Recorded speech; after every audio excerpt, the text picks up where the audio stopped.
నర్సాపూర్లో పార్టీలకు అతీతంగా కలిసిమెలిసి ఉంటారని ఎమ్మెల్యే సునీత లక్ష్మారెడ్డి ఇంటిపై నిన్న జరిగిన దాడి అనేది పెద్ద ఇష్యూ కాదని, చిన్న సమస్యకు హరీష్ రావు రావాల్సిన అవసరం లేదన్నారు కాంగ్రెస్ సీనియర్ నేత మైనంపల్లి హనుమంతరావు. నర్సాపూర్ మీడియా సమావేశంలో పాల్గొన్నారు. బీఆర్ఎస్ వాళ్ళని నిలదీస్తే కాంగ్రెస్ వాళ్లను గుండాలుగా చిత్రీకరిస్తున్నారన్నారు. గతంలో కాంగ్రెస్ కార్యకర్తలపైన బీఆర్ఎస్ దాడి చేయలేదని ప్రశ్నించారు. మేము ఎప్పుడు ప్రజల కోసం ఆలోచిస్తామని, ఈ 5 సంవత్సరాల్లో ప్రజలను ఓట్లు అడగకుండా ప్రజలే కాంగ్రెస్ కు ఓటు వేసే విధంగా పనిచేశామని అన్నారు. హైదరాబాద్ను ధ్వంసం చేసిందే బీఆర్ఎస్ పార్టీ అని, నేడు అడ్రస్ లేని వాళ్ళు తెలంగాణ సాధించామని చెప్పుకుంటున్నారన్నారు. గతంలో బీఆర్ఎస్ వాళ్ళు ఉద్యమకారులను వాడుకొని పాలన సాగించారన్నారు. హరీష్ రావు, కేటీఆర్ గతంలో లక్షల కోట్ల కుంభకోణం చేశారన్నారు. మైనంపల్లి 40 సంవత్సరాల నుంచి సిద్దిపేటలో హరీష్ రావుది రాజకీయం నడుస్తున్నదని, నర్సాపూర్ నుంచి మదన్ రెడ్డి గత ఎన్నికల్లో పోటీ చేస్తే గెలిచేవారు అని, మదన్ రెడ్డి లాంటి వాళ్లను, ఎంతో మంది సీనియర్ లీడర్లను రాజకీయంగా బొందపెట్టిన పార్టీ బీఆర్ఎస్ అన్నారు. ఇక బావా బామ్మర్తులను టార్గెట్ చేయవలసిందిగా కాంగ్రెస్ కార్యకర్తలకు పిలుపునిస్తున్నామన్నారు మైనంపల్లి హనుమంతరావు. రెడ్డి ఇంటి ముందటి నుంచి మేడం గారి అబ్బాయి ఏదైతే గణేషుని పెట్టిండో ఆ ర్యాలీ తీసుకపోవడం జరిగింది. ఆ ర్యాలీ తీసుకపోతే క్రాకర్స్ కాల్చింది. కాలుస్తే నా కార్ కూడా డ్యామేజ్ అయింది. కార్ చూపి. ఈ కార్ ఫోటోలు ఎప్పుడు తీసిండో నమస్తే తెలంగాణలో వచ్చిన తర్వాత అయ్యో ఇది డైవర్ట్ చేస్తున్నారు, దీన్ని రాజకీయం చేస్తున్నారు అని చెప్పి ఫోటోలు తీయడం జరిగింది. నేనిప్పుడు ఇప్పుడు ప్రెస్ మీట్ తర్వాత గోమారంకి వెళ్ళనున్నా. మరి ఇల్లు మేడం గారిది డ్యామేజ్ అయిందా? మరి మేడం గారి కార్యకర్తల కొరకు దెబ్బలు దాకినాయా? వీళ్ళు ఎవరంటే గుండాలా? వీళ్ళంతా సేమ్ చుట్టాలే వాళ్ళకు. మేడం గారు చుట్టాలు దూరం వల్ల మీరు మేడం పిలిచి 2 నిమిషాల్లో ఏం మాధవ్ రెడ్డి, ఏం సుధీర్ రెడ్డి అంటే ఇది జరిగింది ఏం లేదు.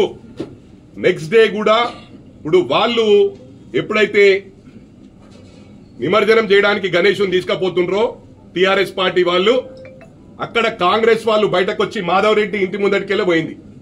మాధవ్ రెడ్డి 10 మందిని తీసుకొని బయటకు వస్తే ఈ ఇన్సిడెంట్ ఒక రోజు ముందు జరిగేది. అరే ఎవరి కార్యక్రమం వాళ్ళు చేసుకుంటారు. పోలీసు ఉంటది, పోలీస్ డెఫినెట్ గా అన్ని ప్రికాషన్స్ తీసుకుంటాయి. ఇప్పుడు మైనారిటీస్ ఉంటారు, మాకు దగ్గర కొంతమందికి మైనారిటీస్ వ్యతిరేకం ఉన్నోళ్ళు ఉంటే పోలీసు రానియదు కదా. అట్లా అంటే రోజు ఇప్పుడు మైనారిటీస్ హిందూస్ ముంగటికి వెళ్ళిపోరా, హిందూస్ మైనారిటీస్ ఇంటి ముంగటికి వెళ్ళిపోరా? ఏడున్నాం మనం? బయట ఉన్నామా? పాకిస్తాన్ ఉన్నామా? మనం ఇండియాలో ఉన్నాము. క్రియేట్ చేయాలంటే వీ కెన్ క్రియేట్ మిరాకిల్స్. గొడవలు చేయాలని ఉద్దేశం ఉంటే ఎన్నన్నా గొడవలు సృష్టించవచ్చు. ఏదైతే టీఆర్ఎస్ వాళ్ళు క్రాకర్స్ కాలుకుంటూ, నేను మీడియా సోదరులకు కూడా చెప్తున్నా, మాతో రండి. వారు క్రాకర్స్ కాల్వలేరు, మాధవ్ రెడ్డి ఇంటి ముంగటికి వెళ్లి పోలేరంటే నేను రాజకీయం మొదలు పెడతా. మరి ఆ రోజు గొడవ కాలేదు. ఈ రోజు కూడా ఏమైంది? వాళ్ళ ఇంటి ముందు నుంచి పోతుంటే అక్కడ కొంతమంది, అంటే వాళ్ళని నేను మేడంను కూడా తప్పు పట్టట్లేదు, ఎందుకంటే నేను ఎవరైనా పార్టీలకు అతీతంగా మాట్లాడతా. అక్కడ ఈటల రాజేందర్ అన్న ఎంపీకి పోటీ చేసిండు మల్కాజ్గిరి నుంచి. ఎక్కడ కూడా వ్యక్తిగతంగా మేము దూషించలే. కలిసినప్పుడు నమస్తే అనుకుంటాం, ఫ్రెండ్లీ అట్మాస్ఫియర్ లో పోతాం.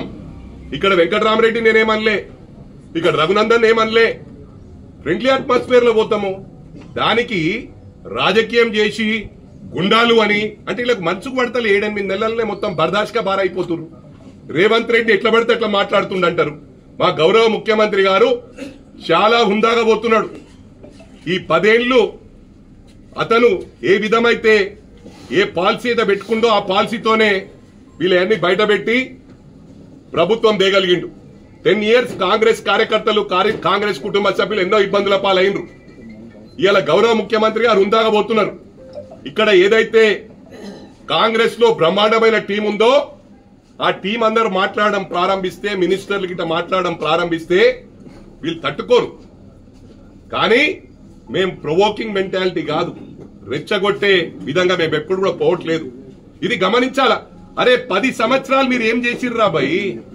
మీ ఇష్ట రాజ్యంగా ప్రవర్తించిండ్రు. నేను ఎక్కడ సిరిసిల్లాకెళ్ళి వస్తా ఫస్ట్. ఇలా రైతుల మీద ప్రేమ ఉల్కబోస్తున్నారు. ఎక్కడ ప్రేమ రా భయ్? ఆయన ప్రాజెక్ట్ కు ఒక రైతన్నలు జాగియకపోతే రైతులకు ఆత్కాడు వేసిన ఘనత మీకు దక్కింది. కేటీఆర్ ఆత్కడేసి తీసుకుపోయినారు. వాస్తవమా కాదా? మీడియా సోదరులు అడుగుతున్నా. ఆత్కడి వేసి తీసుకుపోయినారు రైతులకు. అదే సిరిసిల్లాలో దళితులను మేరేల్ ఇన్సిడెంట్ మీరు ఒకసారి రికలెక్ట్ చేసుకోవాలా. అంటే ఇది గుండాయిజం కాదా? అరే మంత్రి ఉన్నావు, పిలిచి కూర్చునబెట్టి అమికబుల్ గా మాట్లాడొచ్చు. మంత్రి హోదాలా లోపటేసి పొట్టు పొట్టు కొట్టించినవు, లేచే పరిస్థితి లేదురా బాయ్. ఇంకా కూడా లేస్తలేరు. బ్యాక్ పెయిన్ ఒకరికి, నడిచే పరిస్థితి లేదు. ఆయన ఒక తీన్మార్ మల్లన్న ఒక్కరు హైలైట్ చేస్తా ఉండే. ఆ రోజు ఎక్కడన్నా కాంగ్రెస్ మొత్తం బయటకు వస్తే ఇటువంటి ఇన్సిడెంట్ జరిగినప్పుడు ఎక్కడోళ్ళక్కడ నిర్బంధం చేయడం. మరి అదే నిర్బంధం ఏం చేస్తే మీరు బయటకు వస్తారా? వస్తారా బయటకు మీరు? ఇవి 2 ఇన్సిడెంట్లు. కేటీఆర్ మొన్న అమెరికాకి వెళ్ళి రాగానే జోష్కి వస్తున్నాడు, ఇట్లా వస్తున్నట్టు వచ్చేస్తుంది మా ప్రభుత్వం అని. ఆ జోష్ రాకరా బాయ్, 5 ఏళ్ల కుప్పా చేసి పడేస్తాం. బీఆర్ఎస్ పార్టీ ఉండకుండా చేస్తాం. ఎందుకంటే వాళ్ళు ఉన్నోళ్ళు కూడా, నేను ఒకటే మీకు విజ్ఞప్తి చేస్తున్నా, ఆ పార్టీలు ఉన్న కూడా మనోళ్ళే. ఎలాగోతే రేపు మన దాంట్లోకి వచ్చేటోళ్ళు. వాళ్ళని మీరు ఇబ్బంది పెట్టకండి. వాళ్ళు మన సోదరులు. ఎందుకంటే వీళ్ళు రెచ్చగొడతారు, మనల్ని కూడా రెచ్చగొట్టి వాడుకుండే. ఈడున్న నాయకులు అందరూ రెచ్చగొట్టి వాడుకున్నారు. ఇక్కడ నర్సారెడ్డిని గాని ఎవరిని గాని. అరికెపూరి గాంధీ గురించి చెప్పాలంటే ఆయన నాకు మంచి స్నేహితుడు. 2004 అతను మాండవ వెంకటేశ్వరరావు గారు చంద్రబాబు నాయుడు గారి దగ్గర తీసుకుపోయి పర్సనల్ గా నాకు టికెట్ ఇప్పించిండు. పార్టీలకు అతీతంగా డెఫినెట్లీ నా సపోర్ట్ గాంధీకి ఉంటుంది ఎప్పుడు కూడా. యాజ్ ఎ ఫ్రెండ్ గా నేను ఏదైనా కూడా ఆయన కోసం డెఫినెట్ గా ప్రొటెక్ట్ చేస్తాను. ఎందుకంటే టీఆర్ఎస్ పార్టీలకు అతన్ని తీసుకున్నప్పుడు కొందరు ఎమ్మెల్యేలు డబ్బులు తీసుకోలేదు. ప్రతి ఎమ్మెల్యే 10 కోట్ల రూపాయలు ఇచ్చి కొన్న ఆనవాయితీ టీఆర్ఎస్ పార్టీకి ఉంది. సిస్టమ్ నోరు పాడు చేసిండ్రు, ఆయన కాంగ్రెస్ నోరు కుప్పా చేసిండ్రు. ఇవాళ అంటాడు పార్టీ మారుడు నాకు ఇష్టముడు అటువంటి వాళ్ళు అని చెప్పి కేటీఆర్ మాట్లాడతాడు. ఏం మాట్లాడతావు ఆయన? అంటే ఎంత చెవులో పువ్వు కనబడుతుందా మాకు? అంటే నువ్వేం చెప్తా ఇంతందుకు? ప్రజలు చాలా హుషారున్నారు. ఆ మ్యాండేట్ ఇచ్చిండ్రు, మీరు పంపించిర్రు రా బాయ్. పంపించడానికి ఎందుకు ఆగురు? 5 ఏళ్లు ఎందుకు ఉరుకులాడుతుర్రు? మీరు 10 సంవత్సరాలు ఇగో డబుల్ బెడ్రూమ్, ఇగో డబుల్ బెడ్రూమ్, ఇగో డబుల్ బెడ్రూమ్ అని ఇప్పటికీ మొత్తం పెన్షన్ లేలే. మీరు పెద్ద నరుకుతున్నారేంది? 15th కు చేస్తామన్నారు. 100% ఇంప్లిమెంట్ చేసినాం. కొన్ని గైడ్ లైన్స్ ప్రకారం కొన్ని టెక్నికల్ ప్రాబ్లమ్స్ ఉన్నాయి. అంటే ఎట్లా పడితే అట్లా ఇచ్చేయమంటావా?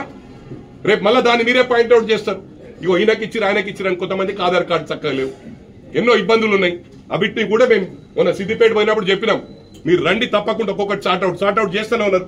నిన్న రాజిరెడ్డి అని చెప్పి నా దగ్గరికి ఆఫీస్కి వచ్చినాను. మొన్న పూజల హరికృష్ణ కొంతమంది సార్ట్అవుట్ చేసిండు. ఆఫీస్ లో కూర్చుంటున్నావా లేదా? నిన్న మొన్న ఎంతమంది కలిసినావు? ఎవరు కలిసినా కూడా సార్ట్అవుట్ చేస్తామని చెప్పినాం. మీరెందుకు ఇన్వాల్వ్ అవుతుర్రు రా భయ్? నువ్వు నీకు దమ్ముంటే రాజీనామా చేయి, లేకపోతే నా చేత కాదు తప్పైందని చెప్పలేసుకో. రెచ్చిపోతున్నావు ఎందుకు రా భయ్ నువ్వు? అంటే మాకు మాట్లాడరాదు అనుకుంటున్నావా? మీరు చేస్తేనేమో సంసారం. మా వాడు చెప్పింది చూడు. ఇప్పుడు నాకు అవన్నీ నేను గలీజ్ మాటలు మాట్లాడా. ఇట్లా అన్నాడు. ఇట్లా అంటే ఏంది హరీష్ రావు? అంటే వీడు ఏదైనా మాధవ్ రెడ్డి ఇంటి ముందటి నుంచి మేడం గారి అబ్బాయి ఏదైతే గణేషుని పెట్టిండో ఆ ర్యాలీ తీసుకపోవడం జరిగింది. ఆ ర్యాలీ తీసుకపోతే క్రాకర్స్ కాల్చింది. కాలుస్తే నాకు కార్ కూడా డ్యామేజ్ అయింది. కార్ చూపి. ఈ కార్ ఫోటోలు ఎప్పుడు తీసిండు? నమస్తే తెలంగాణలో వచ్చిన తర్వాత అయ్యో ఇది డైవర్ట్ చేస్తున్నారు, దీన్ని రాజకీయం చేస్తున్నారు అని చెప్పి ఫోటోలు తీయడం జరిగింది. నేను ఇప్పుడు ఇప్పుడు ప్రెస్ మీట్ తర్వాత గోమారంకి వెళ్ళనున్నా. మరి ఇల్లు మేడం గారిది డ్యామేజ్ అయిందా? మరి మేడం గారి కార్యకర్తలకు కొంచెం దెబ్బలు తాకినాయా? వీళ్ళు ఎవరంటే గుండాలా? వీళ్ళంతా సేమ్ చుట్టాలే వాళ్ళకు. మేడం గారి చుట్టాలు దూరం వల్ల మీరు మేడం పిలిచి 2 నిమిషాల్లో ఏం మాధవ్ రెడ్డి ఏం సుధీర్ రెడ్డి అంటే ఇది జరిగింది ఏం లేదు. నెక్స్ట్ డే కూడా ఇప్పుడు వాళ్ళు ఎప్పుడైతే నిమజ్జనం చేయడానికి గణేషుని తీసుకుపోతుండ్రో టిఆర్ఎస్ పార్టీ వాళ్ళు, అక్కడ కాంగ్రెస్ వాళ్ళు బయటకు వచ్చి మాధవ్ రెడ్డి ఇంటి ముందటికెళ్ళి పోయింది. మాధవ్ రెడ్డి 10 మందిని తీసుకొని బయటకు వస్తే ఈ ఇన్సిడెంట్ ఒక రోజు ముందు జరిగేది. అరే ఎవరి కార్యక్రమం వాళ్ళు చేసుకుంటారు. పోలీసు ఉంటది. పోలీస్ డెఫినెట్ గా అన్ని ప్రికాషన్స్ తీసుకుంటాయి. ఇప్పుడు మైనారిటీస్ ఉంటారు. మాకు దగ్గర కొంతమందికి మైనారిటీస్ వ్యతిరేకం ఉన్న వాళ్ళు ఉంటే పోలీసు రానియదు కదా. అట్లా అంటే రోజు ఇప్పుడు మైనారిటీస్ హిందూస్ ముంగటికి వెళ్ళిపోరా? హిందూస్ మైనారిటీస్ ఇంటి ముంగటికి వెళ్ళిపోరా? ఏడున్నాం మనం? బయట ఉన్నామా? పాకిస్తాన్ ఉన్నామా? మనం ఇండియాలో ఉన్నాము. క్రియేట్ చేయాలంటే వీ కెన్ క్రియేట్ మిరాకిల్స్. గొడవలు చేయాలని ఉద్దేశం ఉంటే ఎన్నన్నా గొడవలు సృష్టించవచ్చు. ఏదైతే టిఆర్ఎస్ వాళ్ళు క్రాకర్స్ కాలుకుంటూ, నేను మీడియా సోదరులకు కూడా చెప్తున్నా, మాతో రండి. వారు క్రాకర్స్ కాల్వలేరు, మాధవ్ రెడ్డి ఇంటి ముంగటికి వెళ్ళి పోలేరంటే నేను రాజకీయం వదిలిపెడతా. మరి ఆ రోజు గొడవ కాలేదు. ఈ రోజు కూడా ఏమైంది, వాళ్ళ ఇంటి ముందు నుంచి పోతుంటే అక్కడ కొంతమంది, అంటే వాళ్ళని నేను మేడం కూడా తప్పు పట్టట్లేదు, ఎందుకంటే నేను ఎవరైనా పార్టీలకు అతీతంగా మాట్లాడతా. అక్కడ ఈటల రాజేందర్ అన్న ఎంపీకి పోటీ చేసింది మల్కాజ్గిరి నుంచి. ఎక్కడ కూడా వ్యక్తిగతంగా మేము దూషించలే, కలిసినప్పుడు నమస్తే అనుకుంటాం, ఫ్రెండ్లీ అట్మాస్ఫియర్ లో పోతాం. ఇక్కడ వెంకటరామరెడ్డి నేనేమనలే, ఇక్కడ రఘునందన్ ఏమనలే, ఫ్రెండ్లీ అట్మాస్ఫియర్ లో పోతాము. దానికి రాజకీయం చేసి గుండాలు అని అంటే వీళ్ళకి మంచుకు పడతలే 7-8 నెలలనే మొత్తం బర్దాష్గా బారైపోతున్నారు. రేవంత్ రెడ్డి ఎట్లా పడితే అట్లా మాట్లాడుతుండంటారు. మా గౌరవ ముఖ్యమంత్రి గారు చాలా హుందాగా పోతున్నాడు. ఈ 10 ఏళ్ళు అతను ఏ విధమైతే ఏ పాలసీ అయితే పెట్టుకుందో ఆ పాలసీతోనే వీళ్ళన్నీ బయట పెట్టి ప్రభుత్వం దేగలిగిండు. 10 years కాంగ్రెస్ కార్యకర్తలు కాంగ్రెస్ కుటుంబ సభ్యులు ఎన్నో ఇబ్బందుల పాలైనరు. ఇవాళ గౌరవ ముఖ్యమంత్రి గారు హుందాగా పోతున్నారు. ఇక్కడ ఏదైతే కాంగ్రెస్ లో బ్రహ్మాండమైన టీం ఉందో ఆ టీం అందరూ మాట్లాడడం ప్రారంభిస్తే, మినిస్టర్లు గిట్ట మాట్లాడడం ప్రారంభిస్తే వీళ్ళు తట్టుకోరు. కానీ మేము ప్రొవోకింగ్ మెంటాలిటీ కాదు, రెచ్చగొట్టే విధంగా మేము ఎప్పుడు కూడా పోవట్లేదు. ఇది గమనించాలా. అరే 10 సంవత్సరాలు మీరు ఏం చేసిర్రా భయ్, మీ ఇష్ట రాజ్యంగా ప్రవర్తించిండ్రు. నేను ఎక్కడ సిరిసిల్లాకెళ్ళి వస్తా ఫస్ట్. ఇలా రైతుల మీద ప్రేమ ఉల్కబోస్తున్నారు. ఎక్కడ ప్రేమ రా భయ్, ఆయన ప్రాజెక్ట్ కు ఒక రైతన్నలు జాగియకపోతే రైతులకు ఆత్కాడు వేసిన ఘనత మీకు దక్కింది. కేటీఆర్ ఆత్కడి వేసి తీసుకపోయినారు, వాస్తవమా కాదా? మీడియా సోదరులు అడుగుతున్నా, ఆత్కడి వేసి తీసుకపోయినారు రైతులను. అదే సిరిసిల్లాలో దళితులను నేరల్ ఇన్సిడెంట్ మీరు ఒకసారి రికలెక్ట్ చేసుకోవాలా. అంటే ఇది గుండాయిజం కాదా? అరే మంత్రి ఉన్నావు, పిలిచి కూర్చునబెట్టి అమికబుల్ గా మాట్లాడొచ్చు. మంత్రి హోదాలా లోపటేసి పొట్టు కొట్టిపించినవు, లేచే పరిస్థితి లేదురా భయ్. ఇంకా కూడా లేస్తలేరు. బ్యాక్ పెయిన్ ఒకరికి, నడిచే పరిస్థితి లేదు. ఆయన ఒక తీన్మార్ మల్లన్న ఒక్కరు హైలైట్ చేస్తా ఉండే. ఆ రోజు ఎక్కడన్నా కాంగ్రెస్ మొత్తం బయటకు వస్తే ఇటువంటి ఇన్సిడెంట్ జరిగినప్పుడు ఎక్కడో అక్కడ నిర్బంధం చేయడం. మరి అదే నిర్బంధం ఏం చేస్తే మీరు బయటకు వస్తారా? వస్తారా బయటకు మీరు? ఇవి 2 ఇన్సిడెంట్లు. కేటీఆర్ మొన్న అమెరికాకి వెళ్ళి రాగానే జోష్కి వస్తున్నాడు, ఎట్లా వస్తున్నట్టు వచ్చేస్తుంది మా ప్రభుత్వం అని. ఆ జోష్ రాకరా భయ్, 5 ఏళ్ల కుప్పా చేసి పడేస్తాం. బీఆర్ఎస్ పార్టీ ఉండకుండా చేస్తాం. ఎందుకంటే వాళ్ళు ఉన్న వాళ్ళు కూడా, నేను ఒకటే మీకు విజ్ఞప్తి చేస్తున్నా, ఆ పార్టీలు ఉన్న కూడా మనోళ్ళే. ఎలాగవచ్చు రేపు మన దాంట్లోకి వస్తారు. వాళ్ళని మీరు ఇబ్బంది పెట్టకండి, వాళ్ళు మన సోదరులు. ఎందుకంటే వీళ్ళు రెచ్చగొడతారు, మళ్ళీ కూడా రెచ్చగొట్టి వాడుతుంది. ఈడున్న నాయకులు అందరూ రెచ్చగొట్టి వాడుతున్నారు. ఇక్కడ నర్సారెడ్డిని కానీ ఎవరిని కానీ. అరికెపూరి గాంధీ గురించి చెప్పాలంటే ఆయన నాకు మంచి స్నేహితుడు. 2004 అతను మాండవ వెంకటేశ్వరరావు గారు చంద్రబాబు నాయుడు గారి దగ్గర తీసుకుపోయి పర్సనల్ గా నాకు టికెట్ ఇప్పించిండు.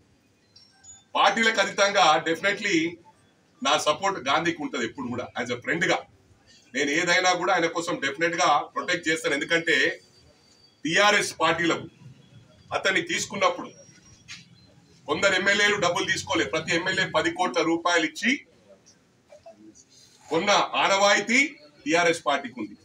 సిస్టమ్ నోరు పాడు చేసిండు, ఆయన కాంగ్రెస్ నోరు కుప్ప చేసిండు. ఇవాళ అంటాడు పార్టీ మారుడు నాకు ఇష్టం ఉండేటువంటి వాళ్ళు అని చెప్పి కేటీఆర్ మాట్లాడతాడు. ఏం మాట్లాడతావు ఆయన అంటే అంత చెవులో పువ్వు కనబడుతుందా? అంటే నువ్వేం చెప్తాది ఇంతందుకు? ప్రజలు ఏం ప్రజలు చాలా హుషారున్నారు. ఆ మ్యాండేట్ ఇచ్చిండ్రు, వీళ్ళని పంపించిర్రు రా భయ్. పంపించడానికి ఎందుకు ఆగురు? 5 ఏళ్ళు ఎందుకు గుర్తులాడుతున్నారు? మీరు 10 సంవత్సరాలు ఇగో డబుల్ బెడ్రూమ్ అని ఇప్పటికి మొత్తం పెన్షన్ లేదు. మీరు పెద్ద నరుకుతున్నారేంది? 15th కు చేస్తామన్నారు, 100% ఇంప్లిమెంట్ చేసినాం. కొన్ని గైడ్ లైన్స్ ప్రకారం కొన్ని టెక్నికల్ ప్రాబ్లమ్స్ ఉన్నాయి. అంటే ఎట్లా పడితే అట్లా ఇచ్చేయమంటావా? రేపు మళ్ళీ దాన్ని మీరే పాయింట్అవుట్ చేస్తారు. ఇగో ఈయనకి ఇచ్చిరు ఆయనకి ఇచ్చిరు అని. కొంతమందికి ఆధార్ కార్డు చక్కగా లేవు, ఎన్నో ఇబ్బందులు ఉన్నాయి. అవిటిని కూడా మేము మొన్న సిద్దిపేట పోయినప్పుడు చెప్పినాం, మీరు రండి తప్పకుండా ఒక్కొక్కటి సార్ట్అవుట్ చేస్తూనే ఉన్నారు. నిన్న రాజిరెడ్డి అని చెప్పి నా దగ్గరికి ఆఫీస్కి వచ్చినాను. మొన్న పూజల హరికృష్ణ కొంతమంది సార్ట్అవుట్ చేసిండు. ఆఫీస్ లో కూర్చుంటున్నావా లేదా? నిన్న మొన్న ఎంతమంది కలిసినాను? ఎవరు కలిసినా కూడా సార్ట్అవుట్ చేస్తామని చెప్పినాం. మీరెందుకు ఇన్వాల్వ్ అవుతుర్రు రా భయ్? నువ్వు నీకు దమ్ముంటే రాజీనామా చేయి, లేకపోతే నా చేత కాదు తప్పైందని చెప్పలేసుకో. రెచ్చిపోతున్నావు ఎందుకు రా భయ్ నువ్వు? అంటే మాకు మాట్లాడరాదు అనుకుంటున్నావా? మీరు చేస్తేనేమో సంసారం. మా వాడు చెప్పింది చూడు, ఇప్పుడు నాకు అవన్నీ నేను గలీజ్ మాటలు మాట్లాడాలి. ఇట్లా అన్నాడు. ఇట్లా అంటే ఏంది? ఆడనే ఉండే, ఏసీపీ ఆడనే ఉండే. ఇవాళ ఉదాహరణకు చెప్తున్నా, అట్లా మేము చేయాలంటే సిద్దిపేటలో నీ దగ్గర పనిచేసే వాళ్ళు ఇలా గచ్చిబోలి సీఐ అయ్యిండు. నువ్వైతే కానిస్తుంటివా? హరీష్ రావు ఊరు అని చెప్పి తీసేస్తుండే. అంటే దీంట్లో ఎవరు ఇన్వాల్వ్ కాలే పొలిటికల్. మరి మా కమిషనర్ గారికి అవినాష్ మాంతి గారికి తెలుసో లేదో, సిద్దిపేటలో పక్కా అవుట్ రైట్ హరీష్ రావు కున్నోళ్లను గచ్చుబోలు వేసిండ్రు. చాలా రోజులైంది వేసి, ఇప్పుడు 9 నెలలు అవుతుంది. పుల్ల పెట్టినామా మేము? నువ్వు ఊరుకుంటుంటివా? నువ్వు పిలిచి సిపికే అల్టిమేటం ఇస్తుండే మాజీ గౌరవ ముఖ్యమంత్రి, క్యా హుషారీ కర్రా క్యా అని. ఈ ప్రభుత్వం ఆ విధంగా ప్రవర్తిస్తలేదు. సోషల్ మీడియాలో జర్రా ఆవుల రాజిరెడ్డి అన్న మంచిగా మాట్లాడినా, సిఐతోని మంచిగా మాట్లాడినా, నీ చెంచా నా కొడుకులు, నీ ఎంప్లాయ్మెంట్, నీ జీతాలకు కార్యకర్తలను అంటలే నేను. ఇది గుర్తుపెట్టుకోండి. ఓన్లీ జీతం. ఎందుకంటే మనం పిలుస్తేనే 250 మంది రాలే. ప్రతి కాన్స్టిట్యున్సీ కాల్ చేసిండు, రన్ రాబాయి కారం పట్టుకోర్రి, రాళ్లు పట్టుకోర్రి. పట్టుకోలే, ఎందుకంటే మేము అన్ని పార్టీలతో ప్రేమతో ఉంటాం కాబట్టి. సిద్దిపేటకు 250 మంది రాలేకపోయారు. ప్రతి ఒక్కరికి ఇన్ఛార్జ్లకు ఎమ్మెల్యేలకు ఫోన్ చేసి మందిని పంపియండి, ఒకసారి మైనంపల్లి హనుమంతరావుకు వాళ్ళ టీంకు చూపిస్తాం, మళ్ళా సిద్దిపేట రాకూడదు. సిద్దిపేటని అయ్యా జాగిరా రాబాయ్, నువ్వు తోటపల్లికి వెళ్ళొచ్చి పెత్తనం చేస్తావు. నీకు పవర్ ఉంది కాబట్టి తోటపల్లిని సిద్దిపేట జిల్లా చేసి అలా మర్జీ చేసినావు. అంటే నీ అయ్యా జాగిరిలాగానే ఫీల్ అవుతున్నావు. మేమేడా ఫీల్ అయినాం రాబాయ్? మేము సిద్దిపేట రాగానే హనుమంతరావుకి ఆధార్ కార్డు ఉన్నాడు. అరే జిల్లా అధ్యక్షుని చేసినారు 8 years. For your kind information, 8 సంవత్సరాలు జిల్లా ప్రెసిడెంట్ గా చేసిన. 2 సార్లు తెలంగాణ ఉద్యమం టైంలో I'm the only MLA from Medak 2 times. ఈడబెట్టుకుంటున్నావు, సోయుందా నీకు? ఎవరితో అనిపిస్తే భయపడతా అనరా? వాళ్ళకి కౌంటర్ ఇచ్చేవాళ్ళు మా వాళ్ళు చాలా మంది. నేను ఇంకా దాంట్లో పోలే. నేను పిలిచినా అనుకో, మా కాంగ్రెస్ కుటుంబ సభ్యులు ఎట్లా వస్తారు, లక్షల మంది వస్తారు. ఇది కూడా చెప్తున్నా. మా గౌరవ ముఖ్యమంత్రి గారు రేపు వద్దమ్మా అన్నా గానీ దాన్ని కంట్రోల్ చేసే పరిస్థితి ఉండదు. మీరు గుండాయిజం అంటారు. 8-9 నెలలే అయింది. చిన్న ఇష్యూని తీసుకొని మీకు మనసుకు పడతలేదు. పవర్ హంగర్స్ మీరు. నన్ను రాజిరెడ్డి అన్నా, ఇటు నర్సారెడ్డి అన్నా, అంజనేయులు గౌడ్ అన్నా, ఇక్కడ ఉన్న వాళ్ళందరూ ఎంపీకి ఇవ్వడమన్నారు. నేనన్నా పవర్ హంగర్ కాదు, నేను మొన్ననే ఓడిపోయినా. మళ్ళీ నిలబడితే వీడు పవర్ లేని బతికేటట్టు. అరే పవర్ అవసరం లేదురా మైనంపల్లికి. నేను సొంతం కష్టపడి వచ్చి 2 సార్లు నా సొంత సత్తాతో గెలిచిన. అవులగాల్లాగా ఎందుకంటావురా? ఓడగొట్టుడు ఏముందిరా? అభిమన్యున్నటువంటి రౌండప్ చేసి సంపిన్రు. అటువంటి నా కొడుకులు మళ్ళీ ఇప్పుడు పుట్టిండ్రు. అప్పుడు మహాభారతంలో పాలిటిక్స్ స్టార్ట్ అయినాయి. రాజకీయం అనేది మహాభారతంలో స్టార్ట్ అయినాయి. అప్పుడు దొంగరా కొడుకులంతా మళ్ళీ వీళ్ళెవరు? హరీష్ రావు గారి కుటుంబం, కేసీఆర్ కుటుంబం, కేటీఆర్ గారి కుటుంబం. దాని హనుమంతరావు ఏమనంటే వంతులో మాట్లాడుతూ, అరే నేను 3 సార్లు రా ఎమ్మెల్యే, 1 time ఎమ్మెల్సీ. గేమ్ లకు దిగి ఆమె వారియర్ అంటే ఏంది? గెలుస్తా అని బయటకెళ్ళాం, కింద పడ్డాం, మీద పడ్డాం, ready to face any consequences అని ఫీల్డ్ లో దిగుతా. సావడానికి కూడా వెనకకు పోను. For your kind information. Only గెలుపు రాదనా? ఫీల్డ్ లో దిగినప్పుడు ఓటమికి సిద్ధం. మళ్ళీ ఇంకొకటి గుర్తుపెట్టుకో, రాజకీయ నాయకులు కొంతమంది ఏంటంటే ఓడిపోగానే ఇంట్లో పండుకుంటారు. మైనంపల్లి హనుమంతరావు పండుకునేటోడు కాదు. I never give up until I achieve what I want. Quitter never wins అంటారు. అంటే వదిలిపెట్టాడు. ఇప్పుడు రాజిరెడ్డి అన్న ఓడిపోయింది, నాకెందుకు రాజకీయం అని వదిలిపెడితే జీవితంలో గెలవడు. కానీ ఫీల్డ్ లో ఉన్నట్టు టైగర్, దట్ ఈస్ టైగర్ అన్న మదన్ రెడ్డి గారు, సునీల్ గవాస్కర్ అటువంటి వాడు. మొన్న సెంచరీ కొడుతుండే కానీ ఈ మదన్ రెడ్డి గారు ఫామ్ నుండి సెంచరీ కొడితే రేపు నాకు గుడినాడు, నా అయ్యకు గుడినాడు, నా మామకు గుడినాడు. పండబెట్టాయి, కూర్చుండబెట్టాయి. That is BRS policy, not Congress policy. For a kind information అని చెప్పి కూడా ఈ సందర్భంగా తెలియజేస్తా ఉన్నా. భీష్మ పితామహ అటువంటి వాడు. గెలుస్తుండేమన్నా గెలవకపోతుండా? మీడియా సోదరులు చెప్పండి, ప్రమాణం వేసుకొని చెప్పండి. సాక్షి సోదరుడు మేడం గారి ఊరు అన్న నిలబడితే గెలవకపోతున్నా చెప్పన్నా, ఒట్టేసుకొని చెప్తున్నా. నేను ప్రమాణపూర్వకంగా చెప్తున్నా, మదనన్న 100కి 100 రూపాయలు. మీరిట్లా మదనన్నటువంటి వాళ్ళను ఎంతో మందిని బొందబెట్టేసిండ్రు. వాళ్ళ కలకల ముట్టనుంది. మీరు అనుకుంటుర్రు వీళ్ళు మేనేజ్ చేయలేకపోతుర్రని. ఒక్కసారి గమనించాలా. ఇలా సెక్రటరియట్ కూడా కూల్చేసారంటే వాళ్ళేమో నిధులు వెళ్ళే అంటారు, అది కూడా చెప్తున్నా. ఈ వాస్తవం దాన్ని కొట్టిపడేసిరు, మంచిగా ఉన్న బిల్డింగ్ కొట్టేసిర్రు. ఇలా సెక్రటరేట్ శూన్యకి చాలా బ్రహ్మాండంగా కనిపిస్తా అని లీక్లు అవుతున్నాయి. అంటే వీళ్ళు డబ్బులు ఏ విధంగా ఇష్టారాజ్యాన్ని ఖర్చు పెట్టిర్రు. అరే నా కొడుక, నేను ఆ రోజు కూడా చెప్పిన, మీ మామ ఫామ్ హౌస్ పోతందుకు 800 కోట్లు. అంటే ప్రతి సంవత్సరం ఆ సెక్యూరిటీ ఆ బందోబస్తుకు నెలకు 80 కోట్ల రూపాయలు ఖర్చు. ఏడాదికి ఎంత అవుతుంది? ఇవన్నీ గమనించాల. గతంలో కూడా చెప్పిన, వక్ఫ్ బోర్డు భూములు సహా, అసైన్మెంట్ భూములు స్వహా, సిటీల గవర్నమెంట్ భూములు స్వహా మొత్తం అమ్ముకోగొట్టిరు. అయినా మా గౌరవ ముఖ్యమంత్రి గారు ఎంతో కష్టపడి ప్రజలకు న్యాయం చేయాలనుకుంటున్నారు. అరే ఇవాళ నేను చూస్తున్నా, నాకు కొంతమంది ఎలక్ట్రిసిటీ డిపార్ట్మెంట్ నుంచి చెప్పడం జరిగింది, హరీష్ రావు గారే ప్లాన్ వేసి ఏదైనా మీటింగ్ అయ్యేటప్పుడు కావాలని ఆఫ్ చేయరు, ట్రాన్స్ఫార్మర్ కాడబోయని చెప్తారు. ఎందుకంటే ఇలా అన్ని క్రిమినల్ ధమాకులు. నేను ఎలక్ట్రిసిటీ డిపార్ట్మెంట్ కూడా నేను విజ్ఞప్తి చేస్తా ఉన్నా, కొంతమంది వాళ్ళ ఫేవర్ లో పని చేస్తా ఉన్నారు. 15 నిమిషాలు అయ్యే పని గంట సేపు చేస్తున్నారు రిపేర్కి వస్తే. మీ అందరికి కూడా విజ్ఞప్తి చేస్తా ఉన్నాను, ఎందుకంటే మంచిగా చేసే వాళ్ళు కూడా ఉన్నారు దీంట్లో. కొంతమంది నా దృష్టిలో వచ్చిండ్రు, రైతులకు సహకరించకపోతే సస్పెండ్లు తప్ప మీకు. ఇప్పుడు కోతకొచ్చినాయి, రైతులకు సహకరించండి, కరెంట్ ఇబ్బంది పెట్టకండి. కొడుకులు రెడీగా ఉన్నారు, ఏదోటి చేసాం ఇష్యూ. వీళ్ళకి నిద్ర పడతలే, బావగానికి బొమ్మడిదికి ఇక మళ్ళీ మేము సీఎంలో అయిపోతాం పైసలు వచ్చేస్తే అని. ఈ ఫస్ట్ ఏమో ఏది మొగడు తెచ్చినోడు కూర్చున్నాడు ఒక నెల 2 నెలలు. ఇప్పుడు ఇక దొరికినాయి, ఏదోటి దొరికితే ఎప్పుడు ఏది దొరుకుతుందని చూసి మళ్ళా హీరోలాగా అవుతున్నారు. బిడ్డ మేమందరం బయటకెళ్తే మళ్ళా మీరు వెళ్ళరు ఇంట్లోకి. ఇలా గాంధీది కూడా చెప్తున్నా, గాంధీ నాన్ కరప్ట్. ఈ ఆనవాయితీ తెచ్చిందే మీరు. ఇవాళ కూడా చెప్పుండ్రి, మాకు ఫుల్ మెజారిటీ ఉంది. ఎవరు